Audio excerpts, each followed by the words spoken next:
Representative Faulkner, Senator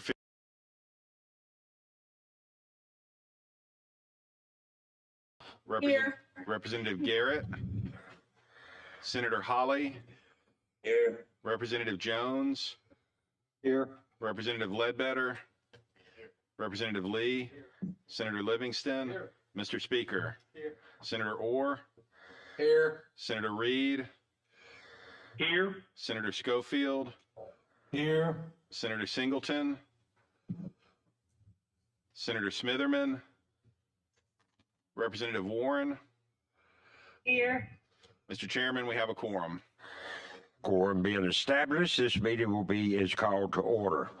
First, we have the business to approve the minutes from the previous council meeting.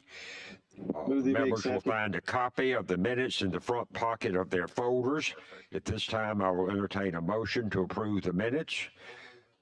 Second. Motion made and seconded. Mr. Secretary, please call the roll. Senator Albritton, Senator Allen, Representative Klaus, Representative Daniels, Representative Faulkner, Senator Figures, Aye. Dr. Gaston, Aye. Representative Garrett, Senator Holly, Aye. Representative Jones, Aye. Representative Ledbetter, Representative Lee, Here. Senator Livingston, Mr. Speaker, Senator Orr, Aye. Senator Reed, Aye. Senator Schofield, Aye. Senator Singleton, Senator Smitherman, Representative Warren. Aye. Mr. Chairman, the minutes are approved.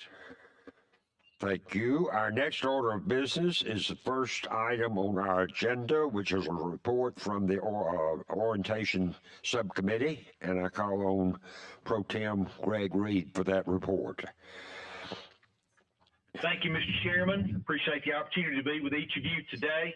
Hope everybody's having a good summer.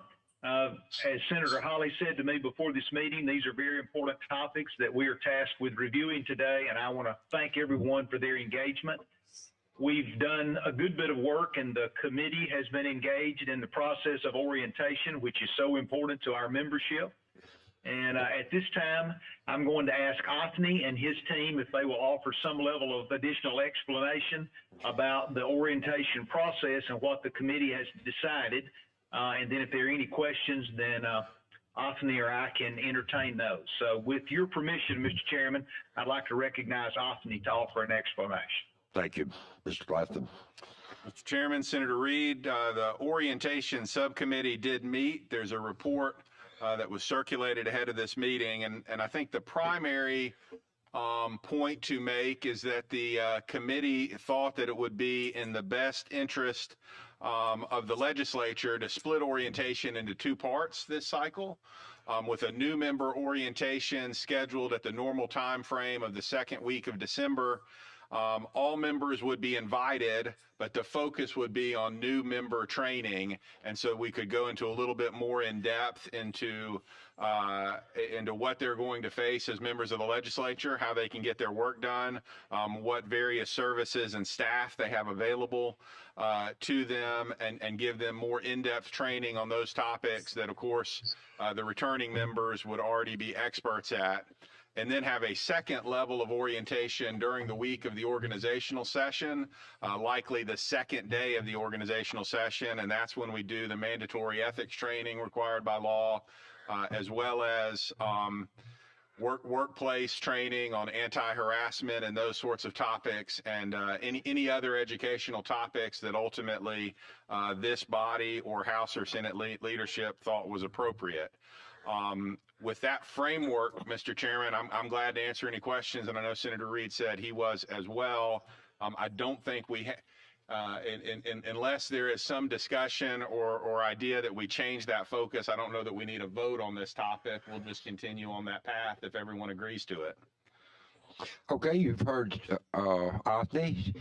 Any member of the committee, either here or by Zoom, have a comment or a question? If not, as Osney said, there's no vote needed. So I thank you, Senator Reed, for your work on this and the other members of the committee. Refresh my memory. Who did I appoint to this committee? It was chaired by Senator Reed, and in addition to Senator Reed, Senators, I apologize, I'm looking at the wrong list. Representatives Garrett, Warren, and Lee, and Senators Schofield, Figures, and Reed. I remember it now. That's outstanding work, and I think everything is on pace to have a productive orientation for the new members, which is probably going to be 30 people, 28, 29. I don't know what the number is exactly, but at this time, the chair will recognize Senator Albritton for a report from the Subcommittee on New Procurement Rules. Thank you, Mr. Chair. On March 3rd, this council established the Procurement Subcommittee to develop procurement policies and procedures for the legislative procurements pursuant to an act that we passed in 2021, Act number 2021-296. Senators Orr, Singleton, and I, as well as Representatives Klaus, Ledbetter, and Daniels, met together on August 11th and 31st, plus additional conversations we had with staff throughout that time frame. What we have in our packet is the consensus of those procedures. It's a 3-page document that's in your file there. And if I might turn to a member of the LSA, either Mr. Intrican or Othney, to explain some of the procedures that we've adopted. Mr. Chairman, if appropriate, I would love for Jimmy Intrican to come to the microphone. He's our general counsel, and he was heavily involved in the preparation of. Jimmy, you are recognized. Thank you, Mr. Chair. Good morning, committee members. So what we've come up with and proposed to this committee is a process that would streamline some of the small procurements into the decision-making abilities of each legislative head, the head of each legislative agency, or what we're calling legislative entities. Professional services is another category of contracts that's defined in here that would also be under the discretion of each agency. And then what we have as a third category and final category is standard procurements, and that's anything over $50,000 would have to go through a competitive solicitation process.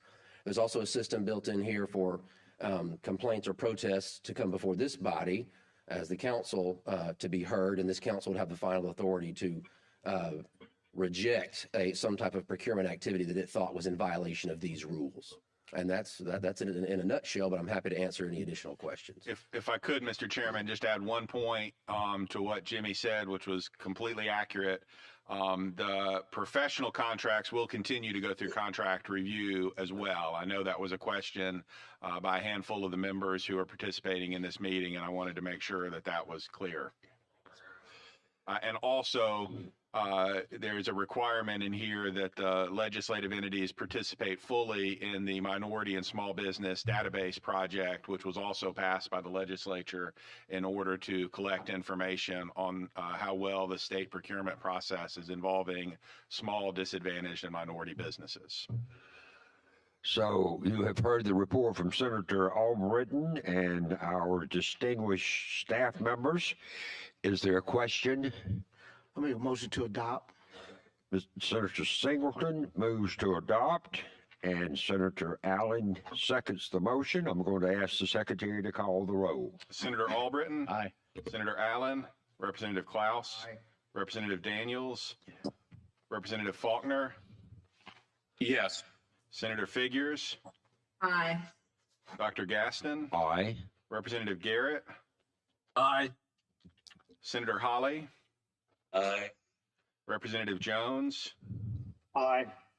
Representative Ledbetter? Aye. Representative Lee? Aye. Senator Livingston? Aye. Mr. Speaker? Aye. Senator Orr? Aye. Senator Reed? Aye. Senator Schofield? Aye. Senator Singleton? Aye. Senator Smitherman? Aye. Representative Warren? Mr. Chairman, the motion is adopted. Thank you, Anthony. Our next item of considerations, I think, is going to make a lot of people very, very happy. And it has to do with some work that Jimmy has done regarding. Well, Jimmy, make your report. I think this when this word's passed around in the to legislative liaisons of government agencies and to registered lobbyists to be able to get through the doors a little bit faster in an expedited process during peak times, legislative committee days, legislative session days, upon going through an ALEA criminal background check and going through a registration process that allows them to kind of have that expedited access and to relieve some of the congestion and the traffic, pedestrian traffic at the front door. All the information is in your packets. I will say we did have one council member make a technical recommendation to make an addition to the policies that we have. And Anthony and I both think that's a good idea. It's just a technical tweak, and I'll explain it. Well, in the policies, we make it clear who can come in through the expedited access process. And we added a line in there that said that legislative staff obviously can come and go as they always have.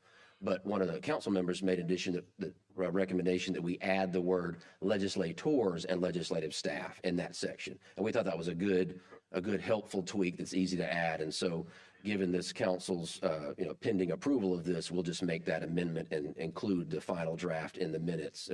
And of course, the active documents that go out from here. But we can just make that as an amendment and go forward if you also are inclined. Question, Mr. Chairman. So we're talking about this door right here. That's correct. Just this access door Just right this here, access door. outside of room 200. Will they be given an access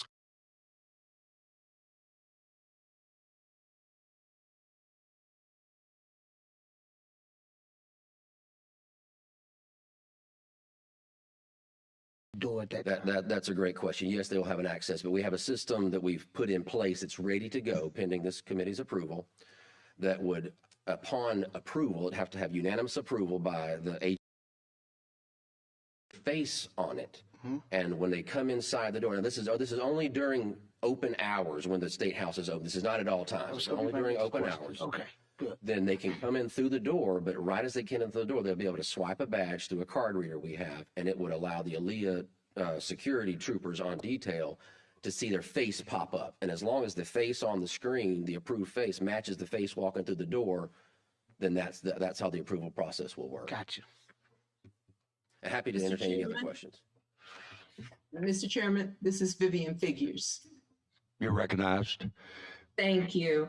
I had one other concern and I may have overlooked it. Well, two questions. Is it clear that they will pay for the background checks? The individual will pay for their own background check and not the state? Yes, Senator. The requirement is that they would apply for the background check, do all the paperwork, pay the fee, but have the background check come to the state, come to the appropriate designated person. Okay. The other concern, thank you, Mr. Latham. The other concern I had is where I read where they would not necessarily go through the detector. And, I know that weapons are not allowed by law within government buildings, but what if someone happens to have a weapon on them and they come through that side and it's not detected? Mr. Chairman, if I can address the question. Yeah. Senator Figures, I certainly understand and respect that concern. This policy was born out of two things. One was was trying to continue the ability to have some level of people who come through that side door with some pre-approved process as it has existed for some time. And secondly, to expand that pool such that those persons could come in with a bag. As you may remember, we had a rainstorm this past session, and we had an incident where a number of people who do normally have access through that door were turned away and required to go to the front door for screening because during that rainstorm they had their briefcase or another bag that they normally wouldn't have brought through. Right. So in conjunction, meeting with ALEA as well as Senate and House security. The only real way to alleviate that and continue to have that access be kind of a fast lane, as Jimmy described it, would be to give up full screen, the full security screening at that door. And so the compromise on that was the addition of the background check, the pre-screening, obviously an acknowledgement of what those policies were, and an acknowledgement that if you violate those policies and are found to, that you would lose your ability to come through that door in the future. And so I think the bottom line, I'm not discounting your concern. I think the bottom line is that they're not compatible. I understand what you're saying. Right. And I do remember all that. And I know in the interest of time and getting them through there, but I would like for it to be noted in the minutes that I brought this concern up. And with everything happening the way it is with guns and people snapping for one reason or another, I just think that is a concern that I would like to have noted. Any other comments or questions? Thank you, Senator Figures. Anyone else? Mr. Chair, I'll just add one last thing. The system we have in place does allow for immediate termination of this process. If for any reason somebody is deemed no longer worthy of that, we have the ability to without having to go ask anybody's permission or go send some mail or send emails out, we can turn it off immediately, which would stop access in an instant, just for the record. Thank you. Just to address Senator Mr. Chairman. Figures, Mr. Chairman, I'm sorry. Yeah. Just to address Senator Figures' concern, can we put a caveat there that in the rules that we give them, that if there's reasonable suspicion on part of the officer at the door, then a search could be done at that time? That's a great question, and we actually did. I mean, it's buried in there because there's a lot of words that we've included in your information, but that concern was addressed, and that was why it was important for us to meet with House Security, Senate Security, and Aaliyah for him to bring up that kind of point. That's just a great point. Okay. Thank you, Mr. Chairman. Mr. Chairman, Yes, sir. Senator Holly, You recognize Senator Holly. does this mean that the utilization of this door would go to members, but they would have to have a badge and a photograph and so forth? If you're going to put them in there with Jimmy's change in the rule, then did I not understand that included a badge and a photograph and so forth for those individuals?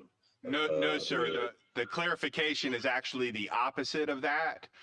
We had included a provision that staff continued to have the full access absent those things, and had inadvertently left legislators off that list. So by adding legislators where we're proposing to, you would not have to go through any additional step. You would maintain the same level of access you already have.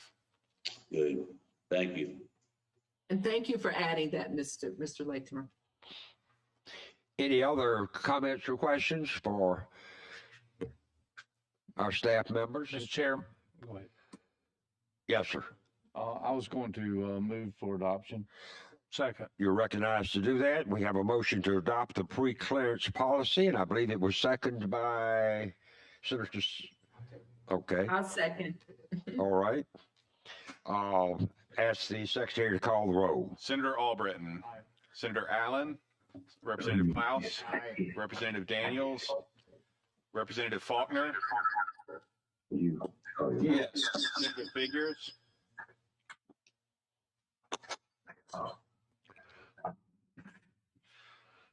Representative Gaston. Aye. Representative Garrett. Aye. Senator Holly. Aye. Representative Jones. Aye. Representative Ledbetter. Representative Lee. Aye. Senator Livingston. Mr. Speaker. Senator Orr. Aye. Senator Reed. Aye. Senator Schofield. Aye. Senator Singleton. Aye. Senator Smitherman. Aye. Representative Warren. Aye. I guess I missed hearing my name. Figures aye. I wondered if you had wanted to abstain, Senator. No, I was actually marking off the agenda, and I guess I just missed it. Sorry. Very good. All right, you caught up, Senator Figures, so all is well.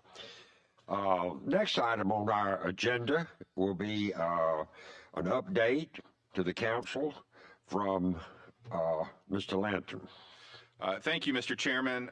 At the last meeting, the council charged the clerk, the secretary, and myself to update some information we had received about the Statehouse condition and facility repairs and deferred maintenance. We've provided in writing updated information on that, as well as a recommendation for how we can best go about getting some options on the table for the council to consider.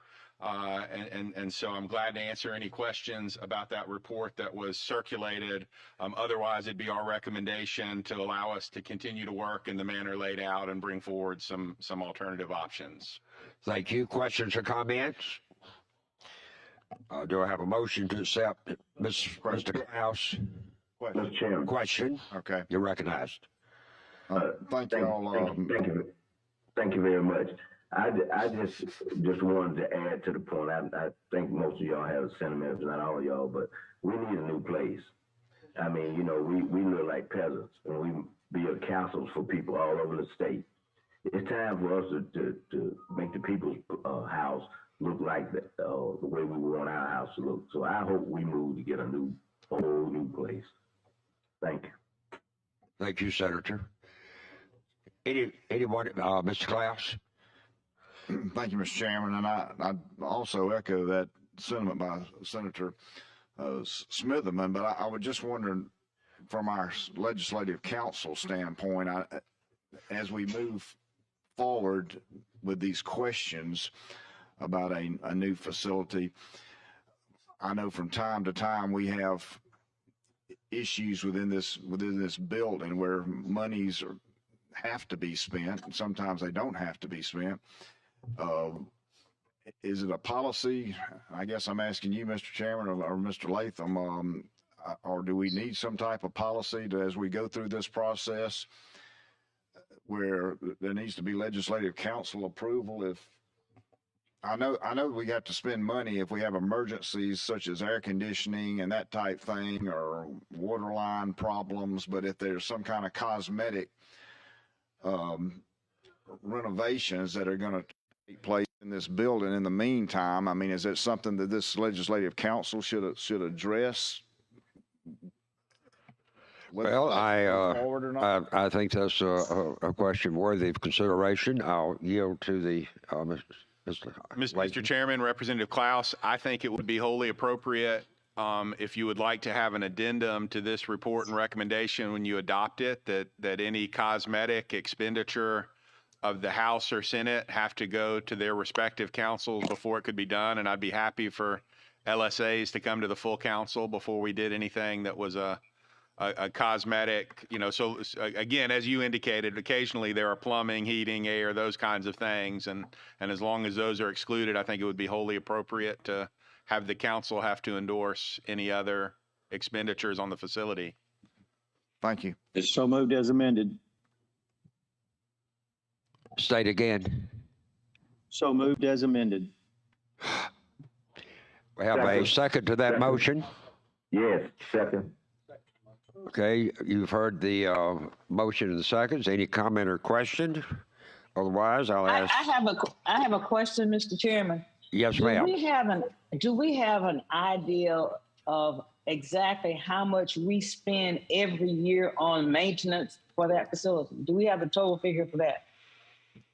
I will give you my best guess at the moment. I'll give you what I know, and then I can provide you detailed information as we move forward.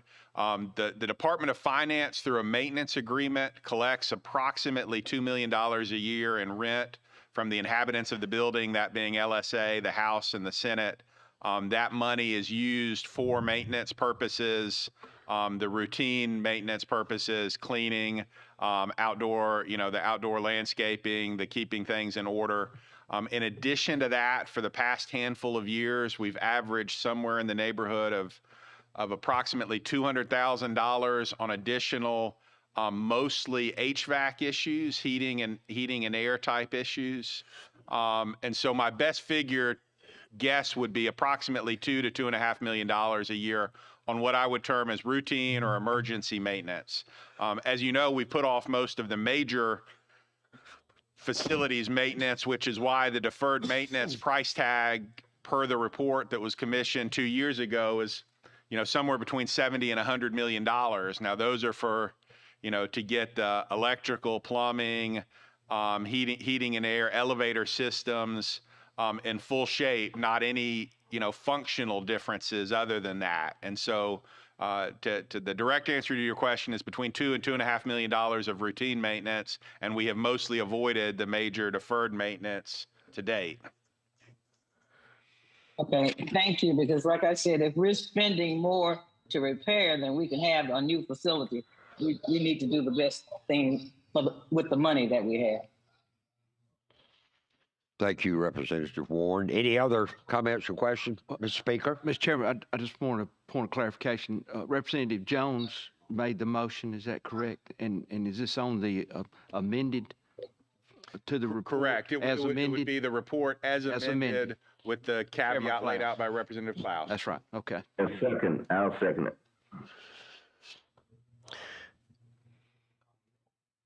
All right, at this time, I ask the Secretary to call the roll, please. Senator Albritton, Senator Allen, Representative Klaus, Representative Daniels, Representative Faulkner. Yes. Senator Figures. Aye. Dr. Gaston. Aye. Representative Garrett. Aye. Senator Hawley. Aye. Representative Jones. Aye. Representative Ledbetter. Representative Lee. Senator Livingston. Aye. Mr. Speaker. Aye. Senator Orr. Aye. Senator Reed. Aye. Senator Schofield. Aye. Senator Singleton. Aye. Senator Smitherman. Aye. Representative Warren. Aye. Mr. Chairman, the motion's adopted. Thank you, Mr. Secretary. Final item on the agenda. I haven't left anything out, have I? Almost final. We've got two more. Well, I skipped over. This right here, yes. The Administrative Procedures Act and report, and Mr. Latham will give us that information. Thank you, Mr. Chairman. This is primarily meant as informational, although I'm certainly welcome any input or feedback, but I don't think it's going to require a motion unless someone feels differently. At the last meeting, the council voted to continue allowing for the receipt of administrative rules electronically, as we had started during COVID. As you all know from the reports you get monthly, that's a very it's not a very user-friendly process. Our administrative procedures website is a bit of an embarrassment to me as y'all's secretary and how we maintain it. Our staff does a tremendous job with the work that's done, and all the information is there, but it is literally thousands of PDFs and an inability to search across monthly reports or the administrative rules.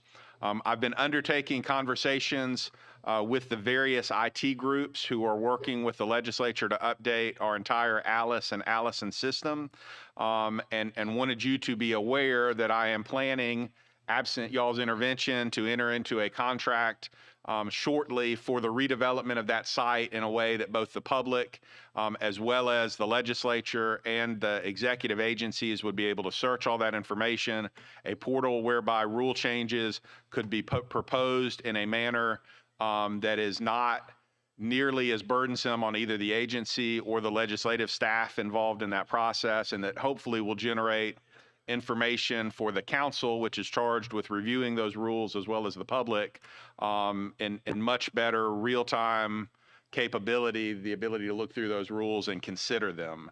And so I wanted you to have that report. We will obviously be going through contract review. Any questions about that, Mr. Chairman? Thank you for that report. Any questions or comment from members of the Legislative Council? Any questions or comment? Well, as Arthur said, the report does not require a vote. Now we're to the final item, which is on our agenda, which is a report from the Secretary of Law Institute's legislative interim program. Again, I call on Mr. Latham. Thank you, Mr. Chairman. As you know, the intern program, I think, has been an exceedingly good program for the legislature for approximately 30 years. We've had over the years members who've sat on this council who had first exposure had been as an intern in the legislature. And so it's a program I'm very proud of, having come up through the Alabama Law Institute myself. And think it is exceptional. As you may also be aware, about a decade or so ago, when the budgets were particularly tight, we quit paying a stipend to those interns. And so we've worked very hard through the years to get college credit for those students, and they've been very generous in serving, and best case for college credits. But it does limit who can do the program because they have the expense of living in Montgomery during the session, and do it for no compensation. This past session, the Speaker and Senator Reid approved at the end of session the payment of a $5,000 stipend to the interns that we had this year. And the report and recommendation would be that we continue going forward to do so for up to 10 interns each session. That would be the cap of how many we would seek. There is a friendly amendment I would like to propose that when we adopt this, we do so with the understanding that it is clear that those interns are split between the House and the Senate, not 10 interns per a chamber, or 10 interns that may all go to one or the other chamber, but rather that it's 10 interns split across the chambers. This is an issue we talked about before. I think in 2018, Representative Lee brought it up, and it was not for I think lack of desire. Was more of a meeting that called short, that we never kind of concluded the issue, and so we've been remiss, I think, not to address it again until this point in time. But that's my report, Mr. Chair. Well, thank you. I would like to make a comment. My daughter came through here, I guess, 5-6 years ago. Unfortunately, it was not a burden, but what we've done by not allowing any type of stipend, we've just eliminated a large portion of a lot of kids that could come. And so what this does, it opens the door from one end to the other, because if you come up here and you stay 2, 3, 4 nights, ever what the need is per week, you're beginning to add up. And most of these kids are either beginning college or already at college. It's putting a heavy burden on them on top of that. So I'm very thankful that we're able to do this. It's a great opportunity to open up young people to the process and even lead to something else down in the future. So I appreciate everyone's support on this as well. Thank you. Thank you, Mr. Representative Lee. Chairman, Any Mr. other Chairman. comment or question? Yes, sir. This is Senator Smitherman. You're recognized, Senator. Thank you, Mr. Chairman. I first want to give kudos to Senator Reid for just, make the right administrative decision and paying those people, because that's, representing, I was just talking about the cost that they incur. And so I want to commend you on that. And at the proper time, I like to move adoption. Well, now is Senator So moved. Representative Lee. I was going to second it. If you. Oh, okay. We have a motion and a second. Ask the clerk to call, the secretary to call the roll, please. Senator Albritton. Aye. Senator Allen. Aye. Representative Klaus. Aye. Representative Daniels. Representative Faulkner. Aye. Senator Figures. Aye. Dr. Gaston. Aye. Representative Garrett. Aye. Senator Holly. Aye. Representative Jones. Aye. Representative Ledbetter. Representative Lee. Aye. Senator Livingston. Aye. Mr. Speaker. Aye. Senator Orr. Aye. Senator Reid. Aye. Senator Schofield. Aye. Senator Singleton. Aye. Senator Smitherman. Aye. Representative Warren. Aye. Mr. Chairman, the motion carries. The recommendation is approved. Representative Klaus. Thank you, Mr. Chairman. I've been sitting here watching this Zoom screen, and I'm just trying to figure out where Representative Jones is.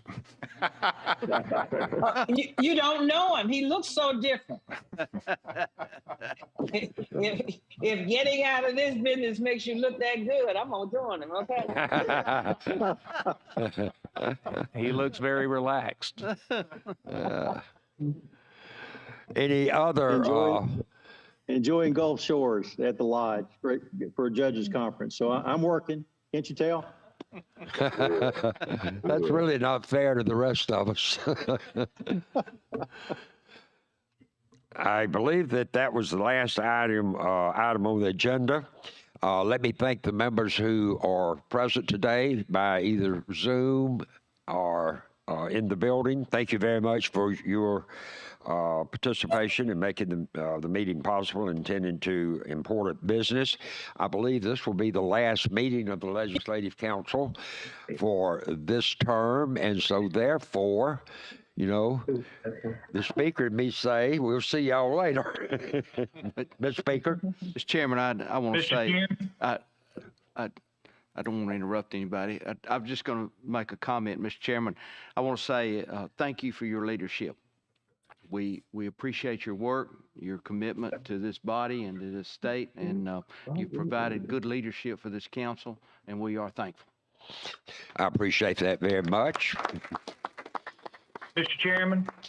And I think Othni and Jimmy, they are absolutely the best, so important to the workings of our job in the State House.